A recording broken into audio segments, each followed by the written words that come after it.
बिस्मिल्लाहिर्रहमानिर्रहीम। अस्सलामुअलैकुम।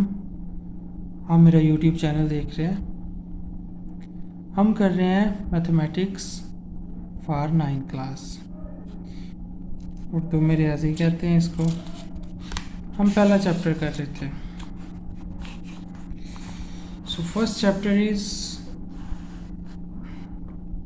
मैट्रिसेस क्या होती हैं और डिटर्मिनेंट्स क्या होते हैं।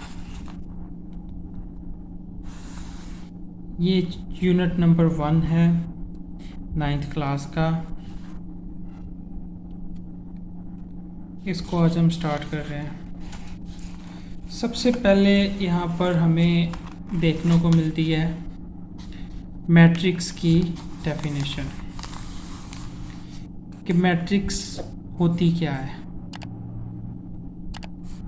अ रेक्टेंगुलर अरे of A formation of a collection of real number say 0 1 2 3 4 and 7 such as, वो कहते हैं अगर आप कुछ नंबर्स को इस तरतीब के साथ लिख देते हैं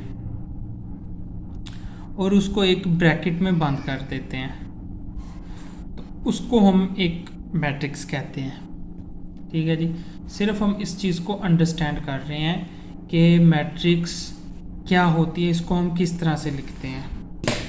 तो यहाँ पर भी हम इसको एक दफ़ा देख लेते हैं।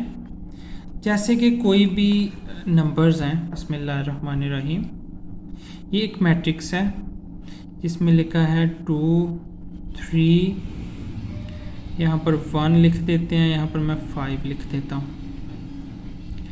सो इसको मैट्रिक्स बोला जाता है। ये नंबर्स को हॉरिजेंटली लिखा गया है, 2 लाइनें आपको नज़र आ रही होंगी, जैसे ये एक पहली लाइन और ये एक दूसरी लाइन। इसको एक बड़ी ब्रैकेट जिसे कहते हैं उसमें बंद कर दिया गया है। इसको हम कहते हैं मैट्रिक्स।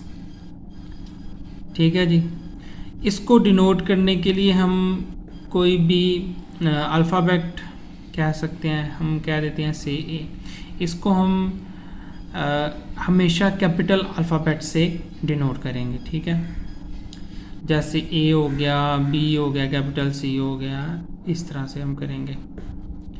अब इसमें दो तरह की चीज़ें होती हैं।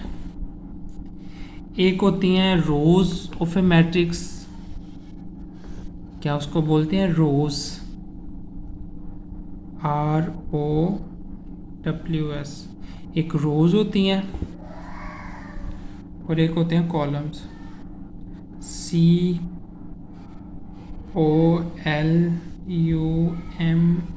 COLUMNS। एक को हम रोज़ बोलते हैं और एक को हम बोलते हैं कॉलम्स। अब रोज़ क्या चीज़ें हैं और कॉलम्स ये क्या चीज़ें हैं। ये जो आपको हॉरिजेंटल नज़र आ रही हैं, जैसे अगर आप इसको कह दें, एक ये लाइन है, इस पर ही 2 अदद लिखे हुए हैं ना, और एक ये लाइन है, 2 अदद इस पर लिखे हुए हैं, 2 नंबर्स यहाँ पर हैं, 2 नंबर्स यहाँ पर है, 2 लाइनें नज़र आ रही हैं ना, इनको हम रोज़ बोलते हैं। रो 1 है, ये रो 2 है। ठीक है, बिल्कुल इसी के उलट अगर आप इस तरह से भी देखें, एक लाइन ड्रा करें सीधी इधर और एक सीधी इधर, तो इनको हम 2 कॉलम्स बोलेंगे। ये रोज़ हो गई और ये कॉलम्स हो गई। इसी तरह जो हॉरिजेंटल लाइंस होती हैं उनको हम बोल देते हैं रोज़, एंड जो वर्टिकल लाइंस होती हैं, आपको वर्टिकल मतलब यूँ सीधी नज़र आ रही हैं, कॉलम्स, इसको हम बोलते हैं रोज़ और कॉलम्स। ठीक हो गया जी, ये चीज़ आपको समझ आ गई। नेक्स्ट हमारे पास है, बहुत ही अहम है, ऑर्डर ऑफ ए मैट्रिक्स, कि किसी मैट्रिक्स का ऑर्डर हम किसे बोलते हैं। ठीक है जी, the number of rows and columns in a matrix specifies its order. If a matrix M has M rows and N columns, then capital M is said to be order of M by N. For example, किसी भी matrix का order लिखने के लिए हमारे पास जो रोज़ हैं, columns हैं, हम उनकी हेल्प लिया करते हैं हमेशा। जैसे कैपिटल M है, ये है 1 2 3 1 0 2। इसमें रोज़ कितनी है ज़रा गिने। ये फर्स्ट रो है, ये सेकंड रो है, ठीक है जी। और कॉलम देखें, 1 है, 2 है और ये 3। 3 लाइनें नज़र आ रही हैं ना, 1 ये 2 एंड 3, 1 2 3। और रोज़ कितनी है, 1 एंड 2। यानी कि हॉरिजॉन्टल लाइंस को हम रोज़ बोलते हैं और वर्टिकल लाइंस को हम कॉलम बोलते हैं। तो इस पर्टिकुलर मैट्रिक्स का ऑर्डर होगा rows by column, number of rows by column. तो रोज़ की तादाद कितनी है, 2 और कॉलम्स की तादाद कितनी है, 3। So this is the order of A matrix, ठीक है जी।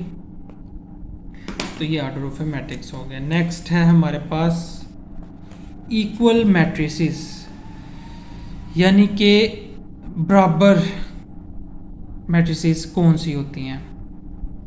Late A and B be two matrices, then A is said to be equal to B and denoted by A is equal to B if and only if। दो matrices को हम equal matrices किस वक्त बोल सकते हैं, जब वो दो शराइत को पूरी कर रही हों। The order of A is equal to the order of B। पहली शर्त यह है कि दोनों का ऑर्डर एक जैसा होना चाहिए, बराबर होना चाहिए। Secondly, their corresponding entries are equal. उनकी जो कॉरस्पॉन्डिंग एंट्रीज हैं वो भी बराबर होनी चाहिए। अब ये कॉरस्पॉन्डिंग एंट्रीज का क्या मतलब है, ये पोजीशन का नाम है बेसिकली। जैसे अगर लिखे 1 2 0 1, एक मैट्रिक्स ये है। एक मैट्रिक्स को थोड़ा सा चेंज कर लेते हैं, 2 - 1 कर लेते हैं, 0 कर लेते हैं, 2 कर लेते हैं, फिर से 3 - 2 कर लेते हैं। ये कोई सी दो मैट्रिसेस हैं। अब अगर आप इसका ऑर्डर लिखने की कोशिश करेंगे तो वो होगा 2/2 और इसका भी 2/2 होगा। देखिए दो रोज़ हैं, दो कॉलम है, इनमें आपने कंफ्यूज नहीं होना। आप इसको प्लस माइनस करके लिखेंगे तो ये 2/2 ही बनेगा, ठीक है। अब कॉरस्पॉन्डिंग एलिमेंट्स का मतलब ये है कि जिस पोजीशन में यहाँ पर ये एलिमेंट है बिल्कुल उसी पोजीशन का अगला एलिमेंट, इसको बोलते हैं कॉरस्पॉन्डिंग एलिमेंट्स। ये इसके बराबर होना चाहिए, ये वाला इसके बराबर होना चाहिए और ये इसके बराबर होना चाहिए। अगर आप इन दोनों को सॉल्व कर लें, 2 - 1 1 के इक्वल होता है, 3 - 1 1 के इक्वल होता है, तो ये बन जाता है 1 2 0 एंड 1, 1 2 0 एंड 1। देखें ऑर्डर भी सेम है और कॉरस्पॉन्डिंग एलिमेंट भी सेम है। तो इन दोनों मैट्रिक्स को हम कह सकते हैं कि ये इक्वल मैट्रिसेस हैं, ठीक है जी।